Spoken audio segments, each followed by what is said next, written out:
ప్రధాని మోదీ సీఎం చంద్రబాబు నదుల అనుసంధానానికి శ్రీకారం చుట్టారని, అయితే 50 ఏళ్ల క్రితమే నదుల అనుసంధానానికి నాంది పలికింది ప్రఖ్యాత ఇంజనీర్ కేఎల్ రావు అని రాష్ట్ర జలవనరుల శాఖ మంత్రి నిమ్మల రామానాయుడు అన్నారు. కరువుతో వచ్చే దుర్భిక్ష పరిస్థితులు పారత్రోలాలంటే నదుల అనుసంధానమే మార్గమని స్పష్టం చేశారు. కేఎల్ రావు స్ఫూర్తిని ప్రధాని మోదీ సీఎం చంద్రబాబు కొనసాగిస్తున్నారని తెలిపారు. ప్రఖ్యాత ఇంజనీర్ డాక్టర్ కేఎల్ రావు 124వ జయంతి సందర్భంగా విజయవాడ దుర్గాఘాట్లోని నీటిపారుదల శాఖ గెస్ట్ హౌస్లో నిర్వహించారు. ఈ కార్యక్రమానికి జలవనరుల శాఖ మంత్రి నిమ్మల రామానాయుడు ముఖ్య అతిథిగా విచ్చేశారు. కేఎల్ రావు విగ్రహానికి పూలమాల వేసి కేఎల్ రావు ఘాటు వద్ద పూలు వేసి నివాళులర్పించారు. అనంతరం నిర్వహించిన సభలో ఇంజనీర్లకు శాలువాలు కప్పి సత్కరించారు. ఈ సందర్భంగా మంత్రి మాట్లాడుతూ నాగార్జున సాగర్, శ్రీశైలం, హీరాకుడ్ సహా దేశంలో అత్యంత భారీ ప్రాజెక్టుల నిర్మాణానికి కేఎల్ రావు శ్రీకారం చుట్టారని గుర్తు చేశారు. ప్రఖ్యాత ఇంజనీర్ కేఎల్ రావు తెలుగువారు కావటం గర్వకారణమని కొనియాడారు.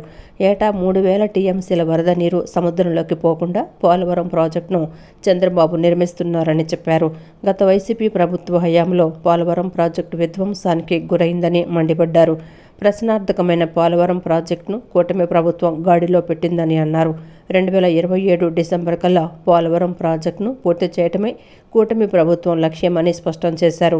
పట్టిసీమ కాదు వట్టిసీమ అని గతంలో శాసనసభలో జగన్ అవహేళన చేశారని, చంద్రబాబు కృషి పట్టుదలతో పట్టిసీమ పూర్తి చేయడంతో కృష్ణా డెల్టా సస్యశ్యామలమవుతోందని వెల్లడించారు. ఈ ఏడాది కృష్ణా డెల్టాలో వర్షాలు ఆశించినంతగా కురవలేదన్నారు. ఎగువ ప్రాజెక్టులు నిండకపోయినా పట్టిసీమ నీరుతో కృష్ణా డెల్టా కళకళలాడుతోందని అన్నారు. కూటమి ప్రభుత్వం వచ్చాక సాగునీటి ప్రాజెక్టుల నిర్వహణ, మరమ్మతులకు నిధులిచ్చామన్నారు. ప్రజలిచ్చిన అధికారంతో ఒళ్ళు దగ్గర పెట్టుకొని పనిచేస్తున్నామన్నారు. ఈ ఏడాదిలో ఉత్తరాంధ్రకు పోలవరం ద్వారా నీరు తీసుకురావటమే లక్ష్యమని స్పష్టం చేశారు.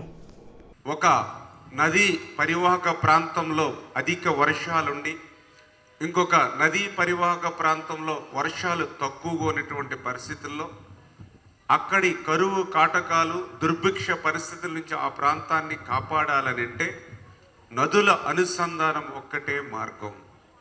అందులోనూ కూడా భారతదేశంలో వనరులకు ఎక్కడ కూడా లోటు లేదు. ఇటువంటి వనరులకు లోటు లేకపోయినప్పటికీ కూడా ఈ భారతదేశం ఇంకా అభివృద్ధి చెందాలి అని అంటే కరువు కాటకాల నుంచి, దుర్భిక్షమైనటువంటి పరిస్థితుల నుండి ఈ యొక్క భారతదేశం అతీతంగా ఉండాలి అని అంటే నదుల అనుసంధానం ఒక్కటే మార్గం. ఏదైతే గంగా, మరి అదేవిధంగా మహానది, గోదావరి, కృష్ణ, కావేరి, ఇట్లా ఒక నదుల అనుసంధానం అంటే ఒక గార్లెండింగ్ ఆఫ్ రివర్స్ మాదిరిగా మనం ఈ అనుసంధానం చేసినట్లయితే మరి భవిష్యత్తులో భారతదేశం ఒక అభివృద్ధి చెందినటువంటి దేశంగా మారుతుందనేటువంటి కేఎల్ రావు గారు ఇచ్చినటువంటి ఏదైతే ఆ స్ఫూర్తిని ఈరోజు నరేంద్ర మోడీ గారు కానీ, చంద్రబాబు నాయుడు గారు కానీ కొనసాగిస్తున్నటువంటి పరిస్థితి. ఏదైతే మన కేఎల్ రావు గారు మరి ఈవేళ మనం చూస్తూ ఉన్నాం, ఎంతో క్లిష్టతరమైనటువంటి ప్రాజెక్టులు భారతదేశంలో రూపుదిద్దుకున్నాయనంటే అది కేఎల్ రావు గారి యొక్క పుణ్యం. వైకాపా నేత పేర్ని నాని బందర్కే కాదు ఈ రాష్ట్రానికే పెద్ద పిచ్చోడు అని మంత్రి కొల్లు రవీంద్ర విమర్శించారు. ప్రజలు చల్లగా ఉంటే జగన్కు కడుపు మంట అని అచ్చోసిన ఆంబోతుల్లో కొందరు వైకాపా నేతలు బరితెగించి మాట్లాడుతున్నారని చెప్పారు. ఇసుక అక్రమాలకు పాల్పడ్డాడని పేర్ని నాని ఆరోపిస్తున్నారని, తాను ఎక్కడ అవినీతికి పాల్పడలేదని ప్రమాణం చేస్తానని పేర్ని నాని చేస్తారా అని ప్రశ్నించారు. గత కొన్ని రోజులుగా పేర్ని నాని చేస్తున్న వ్యాఖ్యలపై మచిలీపట్నంలో ఏర్పాటు చేసిన మీడియా సమావేశంలో మంత్రి కొల్లు రవీంద్ర మండిపడ్డారు. గతంలో పౌర సరఫరాల శాఖ మంత్రిగా కొడాలి నాని, రవాణా శాఖ మంత్రిగా పేర్ని నాని అమాయకుల పేర్ల మీద కోట్లాది రూపాయల రుణాలు దండుకున్నారని చెప్పారు. దీనిపై ప్రమాణం చేయడానికి తాను సిద్ధంగా ఉన్నానని తెలిపారు. ఎన్నికల్లో గెలిచేందుకు దొంగ పట్టాలు పంపిణీ చేసింది మీరు కాదా అని ప్రశ్నించారు. కులాల మధ్య, కుటుంబాల మధ్య గొడవలు సృష్టించే స్థాయికి పేర్ని నాని దిగజారని అన్నారు. రప్పా నరికేయమని చెప్పేవారిని సైకో అంటారా? అలా అనటం తప్పు అని చెప్పే మమ్మల్ని సైకో అంటారా అని కొల్లు రవీంద్ర ప్రశ్నించారు. ఈ బందర్కే కాదు ఈ రాష్ట్రానికి పెద్ద పిచ్చోడు పేర్ని నాని. అంటే వాళ్ళకి కావాల్సింది ఏంటి? అరెస్ట్ కావాలి, బెయిల్ తెచ్చుకోవాలి, అంటే సింపతి కోసం చుగుట్టే వ్యాఖ్యలు చేస్తారు. ఇప్పుడు ఎలా ఉందంటే చట్టాల్లో ఉన్నటువంటి లొసుగులను తీసుకుని వీళ్ళు బెయిల్ తెచ్చుకుని ఇచ్చేయాలని చూస్తున్నారు. ప్రజలే ఇవాళ చూశారు కదా, ఇప్పుడు మా మీద పెట్టారు, అక్రమ కేసులు పెట్టారు, మమ్మల్ని అందరూ అరెస్ట్ చేశారు. నేను 54 రోజుల పాటు రాజమండ్రి జైల్లో ఉన్నా. చంద్రబాబు నాయుడు గారు 53 రోజుల పాటు రాజమండ్రి జైల్లో ఉన్నారు. 151 స్థానాల నుంచి 11 స్థానాలకు దిగజార్చేశారు ప్రజలు. వాళ్ళ ఉద్దేశం ఏంటంటే ఏదో రకంగా అరెస్ట్ అయిపోవాలి, కావాలని చెప్పి ఇలాంటి కార్యక్రమాలు చేస్తున్నారు. డెఫినెట్గా దీనికి చట్టపరంగా చేయాల్సినటువంటి అన్ని కార్యక్రమాలు జరుగుతాయి. ఎవరెవరు ఎన్ని మాట్లాడుతూ ఉన్నారో అవన్నీ కూడా కౌంట్ అవుతాయి. డెఫినెట్గా దీని మీద చాలా స్ట్రిక్ట్గా వెళ్లాల్సినటువంటి అవసరం ఉంది. ఇంత విచ్చలవిడితనం గతంలో ఎప్పుడు కూడా ఏ రాజకీయ పార్టీలో కూడా ఇట్లాంటి విచ్చలవిడితనం ఎక్కడ ఇది చూసి ఉండం. ఇలాంటి వ్యక్తులను మటుకి వాళ్ళు మాట్లాడే మాటలకి డెఫినెట్గా చట్టపరంగా ఎలాంటి కార్యక్రమాలు అన్నీ జరుగుతాయి. అమరావతిలో ఉన్న ఏపీ ఎస్ఆర్ఎం యూనివర్సిటీలో ఈ నెల 18, 19 తేదీల్లో జాతీయ స్థాయి గ్రీన్ హైడ్రోజన్ సమ్మిట్ 2025 నిర్వహించనున్నట్లు SRM group of institutions executive director ఆచార్య డి నారాయణరావు పేర్కొన్నారు. ఈ సదస్సును రాష్ట్ర ముఖ్యమంత్రి నారా చంద్రబాబు నాయుడు ప్రారంభించనున్నారని వివరించారు.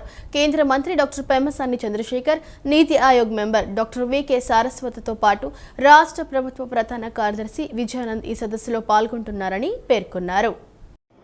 నగరంలోని ఎంజీ రోడ్లోని లెమన్ ట్రీ హోటల్ నందు ఏర్పాటు చేసిన విలేకరుల సమావేశంలో SRM group of institutions executive director ఆచార్య నారాయణరావు మాట్లాడుతూ ఎస్ఆర్ఎం యూనివర్సిటీలో ఈ నెల 18, 19 తేదీల్లో జాతీయ స్థాయి గ్రీన్ హైడ్రోజన్ సమ్మిట్ 2025 నిర్వహించనున్నట్లు SRM group of institutions executive director ఆచార్య డి నారాయణరావు పేర్కొన్నారు. ఈ సదస్సును రాష్ట్ర ముఖ్యమంత్రి నారా చంద్రబాబు నాయుడు ప్రారంభించనున్నారని వివరించారు. కేంద్ర మంత్రి డాక్టర్ పెమ్మసాని చంద్రశేఖర్, నీతి ఆయోగ్ మెంబర్ డాక్టర్ వికే సారస్వతతో పాటు రాష్ట్ర ప్రభుత్వ ప్రధాన కార్యదర్శి విజయానంద్ ఈ సదస్సులో పాల్గొంటున్నారని పేర్కొన్నారు. గడిచిన 20 ఏళ్లలో దేశవ్యాప్తంగా విద్యుత్ శక్తి అవసరాలు రెండింతలు పెరిగాయని, వికసిత్ భారత్ సాధనలో భాగంగా అన్నింటా అభివృద్ధి సాధించాల్సి ఉందన్నారు. విద్యుత్ శక్తికి బదులు గ్రీన్ హైడ్రోజన్ ఉత్పత్తి ఎంతో అనివార్యమని పేర్కొన్నారు. ముఖ్యమంత్రి సూచనల మేరకు యూనివర్సిటీలో గ్రీన్ హైడ్రోజన్ సమ్మిట్ను ఏర్పాటు చేశామన్నారు. విశాఖను గ్రీన్ హైడ్రోజన్ హబ్గా మార్చాలన్న సీఎం ఆకాంక్ష నెరవేర్చే లక్ష్యంతో హైడ్రోజన్ సదస్సును ఏర్పాటు చేస్తున్నామని వివరించారు. దేశవ్యాప్తంగా ఉన్న నిపుణులు, పారిశ్రామికవేత్తలు, పరిశోధన రంగ నిపుణులు, పెట్టుబడిదారులకు ఆహ్వానిస్తున్నామని వివరించారు. రానున్న రోజుల్లో ప్రభుత్వ సహకారంతో ఎస్ఆర్ఎంలో ఇన్నోవేషన్ సెంటర్ను ప్రారంభించి హైడ్రోజన్ పవర్లో నడిచే కారును రూపొందించే ప్రయత్నం చేస్తున్నామని పేర్కొన్నారు. సదస్సు నిర్వహణకు AP renewable energy development corporation ద్వారా సంపూర్ణ సహకారం అందిస్తున్నామని corporation managing director doctor M Kamalakar Babu పేర్కొన్నారు. 1,80,000 లీటర్లు ప్రతిరోజు ఈ దేశం నుంచి ఎన్ని విమానాలు వెళ్తున్నాయి, అంతర్గతంగా దేశంలో కానీ విదేశాలకు కానీ, మరి అంత కాలుష్యాన్ని మనం భరించగలమా? ఇప్పుడు మీరందరూ చాలా రోజుల నుంచి ఎయిర్ ట్రావెల్ చేస్తుంటారు. 20 సంవత్సరాల క్రితం మనం ఫ్లైట్లో ఉన్నప్పుడు టర్బులెన్స్ అనేది అప్పుడప్పుడు వినేవాళ్ళం. ఇప్పుడు ప్రతి ఫ్లైట్లో ప్రతి సెక్టార్లో వింటూనే ఉన్నాం. Captain has switched on seat belt fastening, ప్రతి సెక్టార్లో ప్రతిరోజు వింటున్నాం. అంటే ఏం చేసాం? గ్రౌండ్ మీదే కాదు, అక్కడున్న వాతావరణం ఒక టీపీడీ ఏమో, ఒక ఎంఎంటీ ఏమో గ్రీన్ హైడ్రోజను, అలాగే 1100 టీపీడీలేమో కంప్రెస్డ్ బయోగ్యాస్. ఇవన్నిటిని కలిపితే ఎంత కాస్ట్ అయిందంటే మనకి ఇప్పటి వరకు ఇంచుమించుగా 4 లక్షల కోట్లు పెట్టుబడులు వచ్చినాయి. కమిటెడ్ 4 లక్షల కోట్లు పెట్టుబడి 4,86,000 ఎంప్లాయ్మెంట్ జనరేషన్ అవుతుంది రాబోయే రోజుల్లో. సో ఇప్పుడు ఈ మధ్యన ఒక 16 ప్రాజెక్ట్స్ని మేము అప్పటి నుంచి ఇప్పటి వరకు వివిధ స్టేజెస్లో ఉన్నాయి. దాంట్లో ఒక 18,000 మంది కన్స్ట్రక్షన్స్లో పనిచేస్తూ ఉన్నారు, డిఫరెంట్ యాక్టివిటీస్. ఈ విధంగా పూర్తిగా తీసుకెళ్ళేసి ఈ హానరబుల్ సీఎం గారు ఈ పాలసీ పెట్టడం వల్ల మేము కూడా పరిగెత్తి చేయడం ఇటువంటి వారు. ఇప్పుడు ఇక్కడ ఉద్దేశం ఏంటంటే ఇవన్నీ అచీవ్ చేయాలంటే మాకు సపోర్ట్ కావాలి. అంటే ఎస్ఆర్ఎంకి గవర్నమెంట్ సపోర్ట్ తక్కువైనా కూడా స్టూడెంట్స్ కావాలి, నాన్ టెక్నికల్ పీపుల్ కావాలి. దానికి యూనివర్సిటీస్ ఎవరికైతే ఈ దృక్పథం ఉందో, వాళ్ళకి ఆ శక్తి ఉందో, నెంబర్ 1 వాళ్ళ దగ్గర ఈ పొటెన్షియల్ ఉందో, వాళ్ళు ఆ యూనివర్సిటీలే చేయగలరు. SRM being a number 1 university, we accumulated those intellectual abilities at the university and doing research and training the program, and we are also going to start engineering programs in these 4 important areas. మనకి quantum technology వస్తుంది, దానికి we don't have engineers at all. We need to prepare engineers. That SRM is committed for that. And why actually this is one important summit actually ఏమవుతుందంటే, generally సమ్మిట్స్లో కాన్ఫరెన్సెస్లో only మన education researchers and research only. Also, the summit highlights the following areas: production technologies for green hydrogen, storage and transportation challenges, safety standards and regulatory frameworks, applications and integration into industrial ecosystem about the green hydrogen. So this press meet, we aim to share the important details about the summit agenda, our key collaborators and industry partners, and the vision behind organizing the event. We are confident that your coverage will help magnify the importance of the green hydrogen in India clean energy transition, and we deeply appreciate your continued support. With that, I now invite our Executive Director, Research, SRM Group of Institutes, Professor D. Narayan Rao, to address the press. ఆషాఢ మాసోత్సవాల్లో భాగంగా ఇంద్రకీలాద్రిపై కనకదుర్గమ్మకు TDP పశ్చిమ నియోజకవర్గ తెలుగు మహిళా విభాగం సభ్యులతో కలిసి Vijayawada MP Kesineni Sivanath సతీమణి కేశినేని జానకి లక్ష్మి సారె సమర్పించారు. ఎన్డీఏ కూటమి ప్రభుత్వంలో రాష్ట్ర ప్రజలు అందరూ సంతోషంగా ఉన్నారని కేశినేని జానకి లక్ష్మి తెలిపారు. అమ్మవారి ఆశీస్సులు ప్రజలందరికీ ఉండాలని మనస్ఫూర్తిగా దుర్గమ్మను కోరుకుంటున్నట్లు చెప్పారు. ఆషాఢ మాసోత్సవాలలో భాగంగా ఇంద్రకీలాద్రిపై కనకదుర్గమ్మకు టీడీపీ పశ్చిమ నియోజకవర్గ తెలుగు మహిళా విభాగం సభ్యులతో కలిసి విజయవాడ ఎంపీ కేశినేని శివనాథ్ సతీమణి కేశినేని జానకి లక్ష్మి సారె సమర్పించారు. తొలుత 1 టౌన్ గణపతిరావు రోడ్డులోని విజయవాడ ఎంపీ కేశినేని శివనాథ్ క్యాంపు కార్యాలయం వద్ద పూజా కార్యక్రమం నిర్వహించారు. కేశినేని జానకి లక్ష్మి ఈ పూజా కార్యక్రమంలో పాల్గొన్నారు. అనంతరం క్యాంపు కార్యాలయం నుంచి పశ్చిమ నియోజకవర్గం తెలుగుదేశం పార్టీ మహిళా కమిటీకి చెందిన 300 మంది మహిళలతో కలిసి కేశినేని జానకి లక్ష్మి సారె తీసుకొని వెళ్లారు. కేశినేని జానకి లక్ష్మితో పాటు తెలుగు మహిళా రాష్ట్ర ఉపాధ్యక్షురాలు షేక్ ఆషా, పశ్చిమ నియోజకవర్గ మహిళా అధ్యక్షురాలు సుఖాసి సరిత, ఎన్టీఆర్ జిల్లా తెలుగు మహిళా అధ్యక్షురాలు చెన్నిపాటి ఉషారాణి, ఎన్టీఆర్ జిల్లా social media coordinator Madhavi, state anganwadi coordinator Madhavi, TDP మహిళా నాయకురాలు బంకా నాగమణి, టీడీపీ 35వ డివిజన్ అధ్యక్షురాలు బూదాల నందకుమారి, 50వ డివిజన్ అధ్యక్షురాలు కొప్పుల అరుణ పాల్గొన్నారు. కోలాటాలు, డప్పు వాయిద్యాలు, మేళతాళాల నడుమ మహిళలు సారె చేతబట్టి ఊరేగింపుగా బయలుదేరారు. క్యాంపు కార్యాలయం నుంచి బయలుదేరే పంజా సెంటర్ బ్రాహ్మణం వీధి మీదుగా అమ్మవారి ఆలయానికి చేరుకున్నారు. ఆలయ అధికారులు స్వాగతం పలికి అమ్మవారి దర్శనం కల్పించారు. వేద పండితుల ఆశీర్వాదం అనంతరం అమ్మవారి ప్రసాదాన్ని, చిత్రపటాన్ని అందజేశారు. మహామండపం 6వ అంతస్తులో అమ్మవారికి సారె సమర్పించారు. ఈ సందర్భంగా కేశినేని జానకి లక్ష్మి మాట్లాడుతూ ప్రతి ఏడాదిలానే ఈ ఏడాది కూడా తెలుగు మహిళా సభ్యులతో కలిసి అమ్మవారికి సారె సమర్పించడం ఆనందంగా ఉందన్నారు. ఎన్డీఏ కూటమి ప్రభుత్వంలో రాష్ట్ర ప్రజలందరూ సంతోషంగా ఉన్నారని చెప్పారు.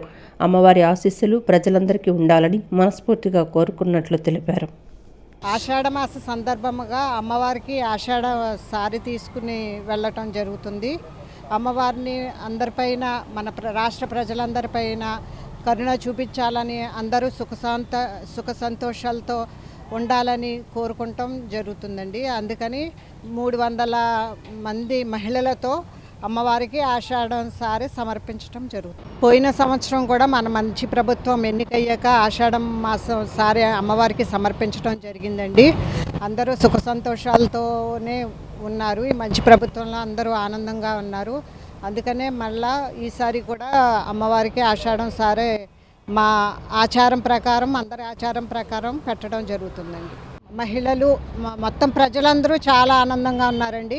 మహిళలందరూ కూడా చాలా ఆనందంగా ఉన్నారు. 300 మహిళలు ఆనందంతో ఈ అమ్మవారి సారి కార్యక్రమంలో పాల్గొనడం జరిగిందండి. అందరూ ఆనందంగా అమ్మవారికి అన్ని ప్రసాదాలు, చీర, సారే అన్ని తీసుకుని అమ్మవారి దర్శనానికి వెళ్ళటం జరిగింది. 300 మంది మహిళలతో అమ్మవారికి సారి పంపించడం జరిగింది. అట్లానే ఈ ఆంధ్ర రాష్ట్రంలో మరి నారా చంద్రబాబు నాయుడు గారు సీఎం అయిన తర్వాత అందరూ కూడా చల్లగా ఉండాలా, ఆ అమ్మవారి ఆశీస్సులు ఈ ఆంధ్ర రాష్ట్రం మీద ఉండాలా. మరి అట్లానే కేసిని శివనాథ్ చిన్ని అన్నయ్య గారు ఆధ్వర్యంలో ప్రతి పని కూడా ఈ పార్లమెంట్లో అభివృద్ధి చెందుతుంది. అమ్మవారి ఆశీస్సులు అంతా కూడా కేసిని శివనాథ్ చిన్ని గారి మీద ఉండాలా.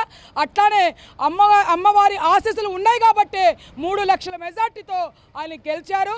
అట్లానే ఆయన కుటుంబానికి ఆయన బిడ్డలకి అమ్మవారు చల్లగా చూడాలని అమ్మవారిని కోరుకుంటున్నాను.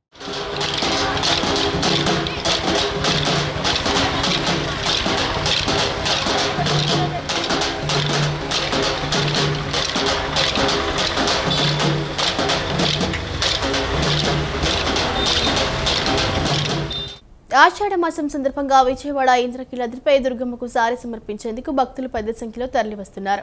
ఆంధ్ర నుంచే కాకుండా తెలంగాణ రాష్ట్రం నుంచి కూడా భక్తులు అమ్మవారికి సారి సమర్పిస్తున్నారు. సామాన్య భక్తులతో పాటు సేవా సమితులు, భక్త బృందాలతో పాటు ప్రముఖులు సైతం దుర్గమ్మను దర్శించుకుని పవిత్ర సారిని సమర్పిస్తున్నారు. ఖమ్మం నుంచి శ్రీ లక్ష్మీ బాలాజీ సేవా సమితి తరపున వచ్చిన 150 మంది మహిళల బృందం అమ్మవారికి సారి సమర్పించారు. విజయవాడ ఇంద్రకీలాద్రిపై కొలువైన దుర్గమ్మను ఇంటి ఆడపడుచుగా భావించి సారి సమర్పించేందుకు భక్తులు పెద్ద ఎత్తున తరలివస్తున్నారు. మన రాష్ట్రంలోని వివిధ జిల్లాల నుంచే కాకుండా తెలంగాణ నుంచి భక్తులు సారి సమర్పించేందుకు వస్తున్నారు. సామాన్య భక్తులతో పాటు సేవా సమితులు, భక్త బృందాలతో పాటు ప్రముఖులు సైతం దుర్గమ్మను దర్శించుకొని పవిత్ర సారిను సమర్పిస్తున్నారు. తెలంగాణ రాష్ట్రం ఖమ్మంకు చెందిన శ్రీలక్ష్మి బాలాజీ సేవా సమితి ఆధ్వర్యంలో నేడు దుర్గమ్మకు సారి సమర్పించారు. సుమారు 150 మంది మహిళలు సేవా సమితి తరపున అమ్మవారికి సారి సమర్పించేందుకు నగరానికి వచ్చారు. తొలుత కెనాల్ రోడ్డులోని వినాయకుడి గుడి దగ్గర పూజా కార్యక్రమాలు నిర్వహించిన అనంతరం అక్కడి నుంచి కాలినడకన ఇంద్రకీలాద్రి కొండపైకి సారి తీసుకుని వెళ్లారు. అమ్మవారిని దర్శించుకుని పవిత్ర సారిను సమర్పించారు. ప్రధాన ఆలయంలో అమ్మవారిని దర్శించుకుని మహామండపం 6వ అంతస్తులో పూజా కార్యక్రమంలో పాల్గొని అమ్మవారి ఉచ్చ విగ్రహం వద్ద అమ్మవారికి సారి సమర్పించారు. ఈ సందర్భంగా సంఘం ప్రతినిధులు వడ్డే లక్ష్మి, చౌడవరపు కిషోర్ గుప్తా మాట్లాడుతూ ఖమ్మం నుంచి శ్రీ లక్ష్మీ బాలాజీ సేవా సమితి తరపున గత 2 సంవత్సరాల నుంచి విజయవాడ కనకదుర్గమ్మకు సారి తీసుకొస్తున్నామని, సారి సమర్పించడం ఆనవాయితీగా వస్తోందని చెప్పారు. మన ఇంటి ఆడబిడ్డకు సారి ఎలా ఇస్తామో అదేవిధంగా అమ్మవారిని తమ ఇంటి ఆడబడుచుగా భావించి సారి సమర్పిస్తున్నామని చెప్పారు. 40 రకాల వస్తువులు తీసుకొని వచ్చామని అన్నారు. అమ్మవారి కృప, దయ అందరిపై ఉండాలని, రాష్ట్రం సుభిక్షంగా ఉండాలని అమ్మవారిని కోరుకున్నట్లు తెలిపారు.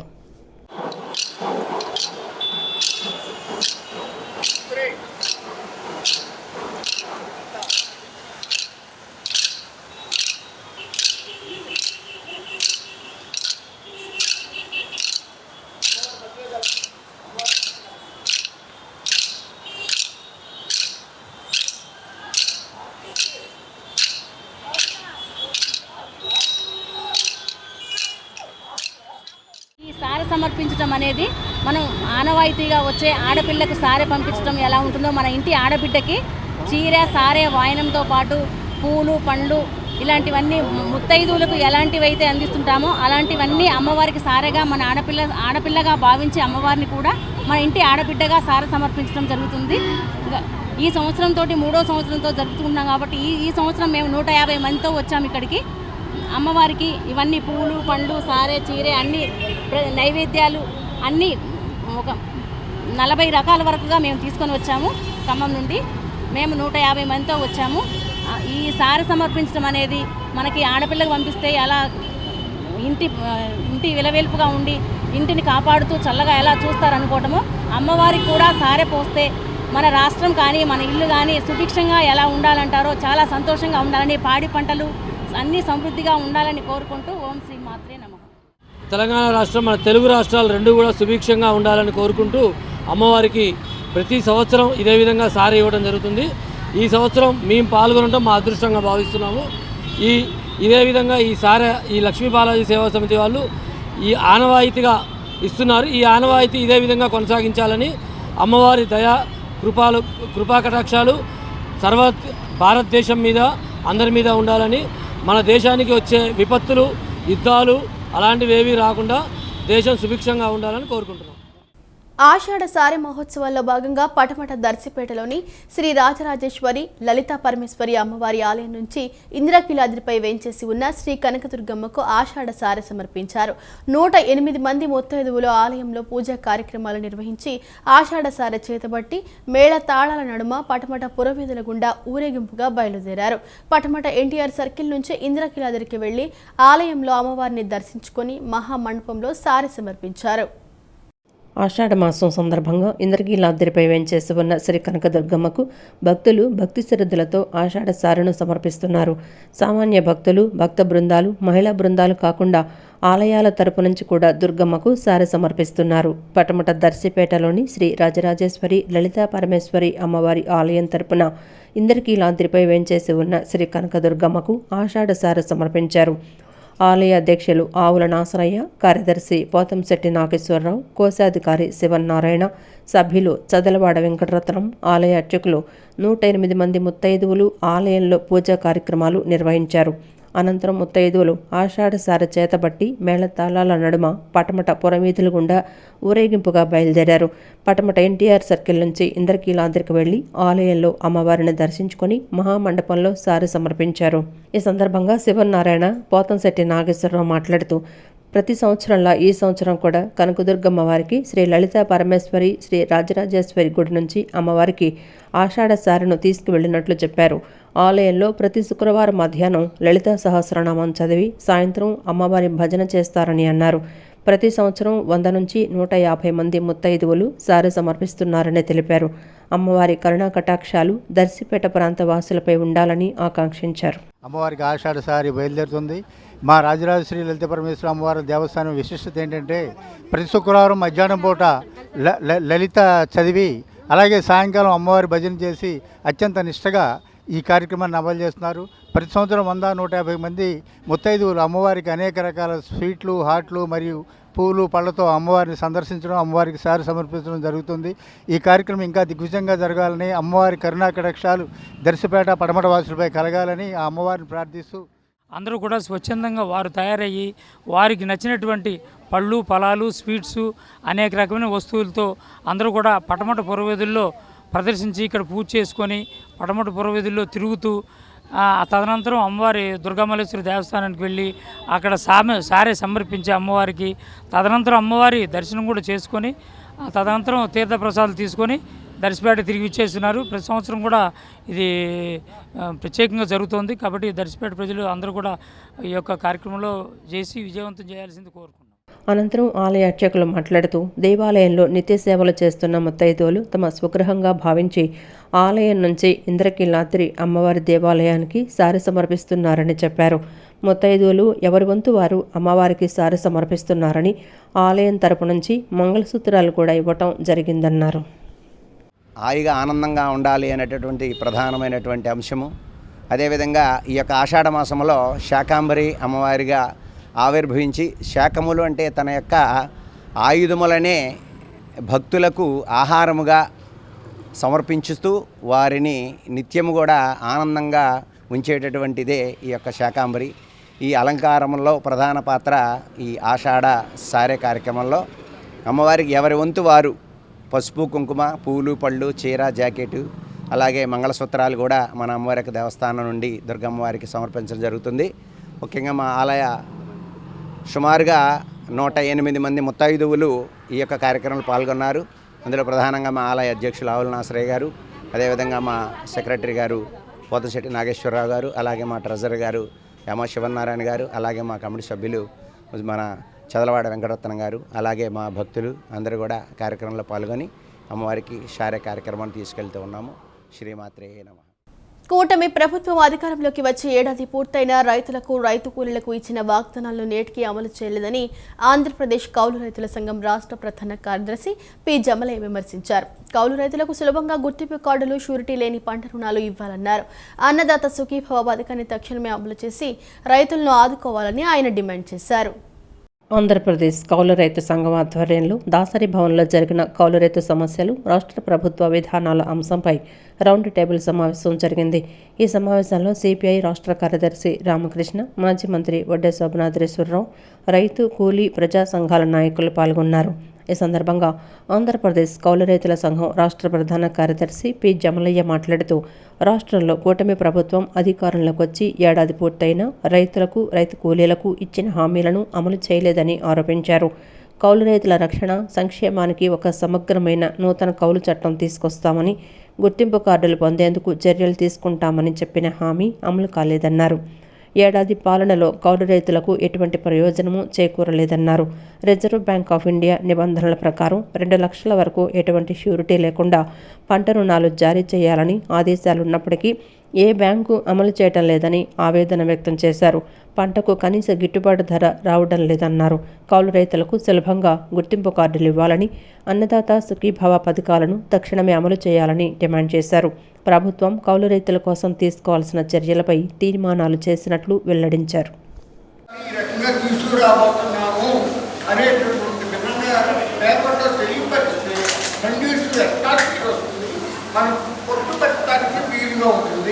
దాంతోపాటు కేరళలో ఉన్న రుణ ఉపశమన చట్టం కూడా తేవాలని పెడితే ఖచ్చితంగా బాగుంటుంది. రైతులకి, కౌలు రైతులకి అన్యాయం చేసే పద్ధతులు ఈరోజు ప్రభుత్వం మాట్లాడుతుందంటే ఇంతకన్నా సిగ్గుచేటు మరొకటి లేదు. అందుకని షూరిటీ లేని పంటల హామీతోనే కౌలు రైతులకి పంట రుణాలు జారీ చేయాలని చెప్పి సందర్భం డిమాండ్ చేస్తూ ఉన్నాం. అన్నదాత సుఖీభా పథకం 20,000 ఇంతవరకు ఇవ్వలేదు. 20,000 ఎందుకు? దుక్కి దున్నటానికి, ఎరువులకి, పురుగు మందులకి ప్రారంభ ఖర్చుకు ఉపయోగపడేది. అది ఇవ్వలేదు. మరి ఏం చేస్తున్నట్టు ప్రభుత్వం? అన్ని హామీలు, అన్ని వాగ్దానాలన్నింటినీ కూడా తొంగలో తొక్కింది. కౌలు రైతుల్ని దగా చేసినటువంటి పరిస్థితి కూటమి ప్రభుత్వం కనపడతా ఉంది. ఎప్పటికైనా కూటమి ప్రభుత్వం తన ఆలోచనని పునరాలోచించుకొని కౌలు రైతుల రక్షణ, సంక్షేమానికి ఎన్నికల సందర్భంగా ఇచ్చిన హామీ ఏదైతే ఉందో దాని ప్రకారం నూతన కౌలు చట్టాన్ని తీసుకొచ్చి వాళ్ళకి రక్షణ కల్పించాలని ఆంధ్రప్రదేశ్ కౌలు రైతుల సంఘం సందర్భంగా ఈరోజు రౌండ్ టేబుల్ సమావేశం తీర్మానించి డిమాండ్ చేస్తాం. గత ప్రభుత్వ సమ్మెకాలం ఒప్పందాన్ని అమలు చేయాలని ఏఐటీయూసీ ఆధ్వర్యంలో మున్సిపల్ కార్మికులు చేపట్టిన ఆందోళన అరెస్టులకు దారితీసింది. చలో సచివాలయం పేరిట విజయవాడ ధర్నా చౌక్ నుండి బయలుదేరిన కార్మికులను పోలీసులు అడ్డుకుని అరెస్టు చేశారు. ప్రభుత్వానికి, పోలీసులకు వ్యతిరేకంగా నినాదాలు చేస్తూ సమస్యలపై ప్రభుత్వం వెంటనే స్పందించకపోతే ఆందోళనలు మరింత ఉధృతం చేస్తామని మున్సిపల్ కార్మికులు హెచ్చరించారు. మున్సిపల్ కార్మికుల సమస్యలు పరిష్కరించాలని డిమాండ్ చేస్తూ Andhra Pradesh municipal workers union AITUC ఆధ్వర్యంలో పెద్ద ఎత్తున నిరసన కొనసాగింది. విజయవాడ అలంకార సర్కిల్ వద్ద నిర్వహించిన ధర్నా అనంతరం కార్మికులు సచివాలయం ముట్టడికి ప్రయత్నించగా పోలీసులు వారిని అడ్డుకొని అరెస్టు చేశారు. ఈ సందర్భంగా యూనియన్ నేతలు ప్రభుత్వంపై తీవ్ర విమర్శలు చేశారు. ఏఐటీయూసీ రాష్ట్ర అధ్యక్షుడు రావులపల్లి రవీంద్రనాథ్ మాట్లాడుతూ గత సమ్మెకాలపు హామీలను అమలు చేయాలనే డిమాండ్తో శాంతియుత ఆందోళనలు నిర్వహించినప్పటికీ ప్రభుత్వం స్పందించలేదని ఆవేదన వ్యక్తం చేశారు. కూటమి ప్రభుత్వం అధికారంలోకి వచ్చి సంవత్సరం దాటిపోయినా కూడా గత ప్రభుత్వంలో చేసుకున్న ఒప్పందాన్ని అమలుపరచడానికి ఎంతకాలం తీసుకుంటారని ప్రశ్నించారు. తామేమీ గొంతెమ్మ కోరికలు కోరడం లేదని, గత ప్రభుత్వం హామీ ఇచ్చిన జీవోలను అమలు చేయాలని డిమాండ్ చేశారు. మున్సిపల్ రంగంలోని ఇంజనీరింగ్ కార్మికులు, గ్యారేజ్ కార్మికులు, స్పేర్ పార్ట్స్ కార్మికులు వంటి విభాగాల్లో పనిచేస్తున్న వారు తీవ్ర ఇబ్బందుల్లో ఉన్నారని తెలిపారు. కనీస వేతనాన్ని 26,000గా నిర్ణయించాలన్న డిమాండ్తో పాటు గత సమ్మెల్లో ఇచ్చిన హామీలను కూడా వెంటనే అమలు చేయాలని కోరారు. సమస్యలపై ప్రభుత్వం వెంటనే స్పందించకపోతే ఆందోళనలు మరింత ఉధృతం చేస్తామని హెచ్చరించారు. మున్సిపల్ రంగంలో ఉన్నటువంటి ఇంజనీరింగ్ కార్మికులు కానీ, స్వీపర్స్ కానీ, పారిశుద్ధ్య కార్మికులు కానీ అందరికి కూడా మరి ఈ సమస్య తీవ్రంగా ఉంది. ఈ సమస్య పరిష్కారం చేయలేకపోవటానికి రాష్ట్ర ప్రభుత్వమే బాధ్యత. అందుకని సంక్షేమ పథకాలు అమలుపరచాలని, ఇంజనీరింగ్ కార్మికుల సమస్యలు తక్షణమే పరిష్కారం చేయాలని, కనీస వేతనం 26,000 రూపాయలు ఇవ్వాలని, మరి అది గత సమ్మె సందర్భంగా ఇచ్చినటువంటి జీవోలను కూడా అమలు చేయాలని కోరుతూ ఈరోజు ఏఐటీయూసీ అనుబంధ మున్సిపల్ వర్కర్స్ యూనియన్ రాష్ట్ర కమిటీ ఈ ధర్నాకు పిలిపించింది. ప్రభుత్వం స్పందించకపోతే తీవ్రతరం చేస్తామని ఈ సందర్భంగా హెచ్చరిక చేస్తా ఉన్నాం. కేంద్ర ప్రభుత్వం ఆర్థిక బిల్లుతో పాటు ప్రవేశపెట్టిన పెన్షన్ వ్యాలిడేషన్ సవరణను రద్దు చేయాలని పెన్షనర్లు డిమాండ్ చేశారు. రాష్ట్ర ప్రభుత్వం 8 DAలను బకాయిలు పెట్టిందని, వెంటనే ఆ బకాయిలు చెల్లించాలని కోరారు. తామేమీ గొంతెమ్మ కోరికలు కోరటం లేదని, తమకు రావాల్సినవి మాత్రమే అడుగుతున్నామని వారు వెల్లడించారు. అఖిల భారత రాష్ట్ర ప్రభుత్వ పెన్షనర్ల ఫెడరేషన్ పిలుపు మేరకు గాంధీనగర్ తాలూకా కార్యాలయం వద్ద గల పెన్షనర్స్ హాల్ నందు ఎన్టీఆర్ జిల్లా పెన్షనర్లు నల్ల బ్యాడ్జీలతో శాంతియుత నిరసన తెలిపారు. ఈ సందర్భంగా రాధాకృష్ణమూర్తి మాట్లాడుతూ దశాబ్దాల పాటు పోరాటాల సుహాసి పెన్షనర్లు సాధించుకున్న హక్కులను, ప్రయోజనాలను రద్దు చేస్తూ కేంద్ర ప్రభుత్వం పార్లమెంట్లో నల్ల చట్టాన్ని ప్రవేశపెట్టిందని ఆరోపించారు. ఈ చట్టం వల్ల పెన్షనర్లకు తీవ్ర అన్యాయం జరుగుతుందని, ఈ చట్టాన్ని కేంద్రం వెంటనే ఉపసంహరించుకోవాలని డిమాండ్ చేశారు. ఇప్పటికీ 8 డిఏలు పెండింగ్లో ఉన్నాయని, ఆ బకాయిలు చెల్లించాలని కోరారు. కేంద్రంలో 8వ వేతన కమిషన్ను, మన రాష్ట్రంలో 12వ వేతన కమిషన్ను వెంటనే నియమించాలని ఐఆర్ ప్రకటించాలన్నారు. తామేమీ గొంతెమ్మ కోరికలు కోరడం లేదని, తమకు రావాల్సినవి మాత్రమే అడుగుతున్నామని అన్నారు. కేంద్ర రాష్ట్ర పెన్షన్ల కమిషన్ రికవరీ వ్యవధిని 15 సంవత్సరాల నుండి 11 సంవత్సరాలకు తగ్గించాలన్నారు. మా వేతనాన్ని కూడా పెంపొందించేటట్టు చేయమని చెప్పేసి మేము కోరటం జరిగింది.